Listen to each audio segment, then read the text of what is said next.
স্বাস্থ্যসেবা খাত ও internet bandwidth বিষয়ক দুটি গুরুত্বপূর্ণ সমঝোতা স্মারকে সই করেছে বাংলাদেশ ও ভুটান।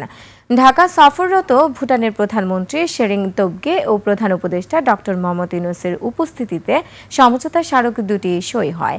এর আগে দুদেশের সরকার প্রধান বৈঠকে বসেন। পরে বাণিজ্য ও পররাষ্ট্র উপদেষ্টাও ভুটানের প্রধানমন্ত্রীর সাথে সাক্ষাৎ করেন। 2 দিনের রাষ্ট্রীয় সফরে শনিবার সকালে ঢাকায় এসে পৌঁছান শেরিং তোবগে। নাইম আহমেদের ডেস্ক রিপোর্ট।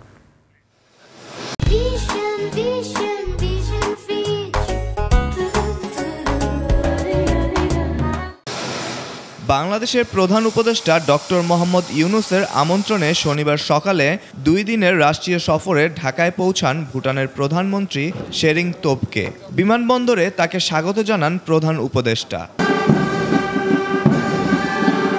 বিমানবন্দর থেকে ভুটানের প্রধানমন্ত্রী সাভারে জাতীয় স্মৃতিসৌধে শহীদদের প্রতি শ্রদ্ধা জানিয়ে পুষ্পস্তবক অর্পণ করেন।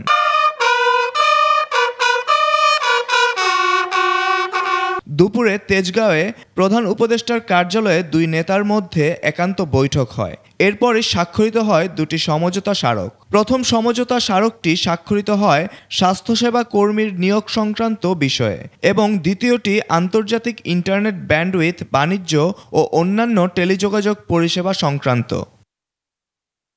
বিকেলে ভুটানের প্রধানমন্ত্রীর সাথে সৌজন্য সাক্ষাৎ করেন বাংলাদেশের পররাষ্ট্র উপদেষ্টা তৌহিদ হোসেন এবং বাণিজ্য উপদেষ্টা Sheikh Bashiruddin.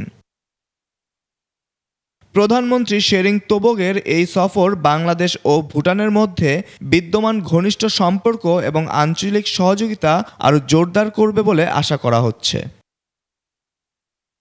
Naim Ahmed, desk report, 21 television.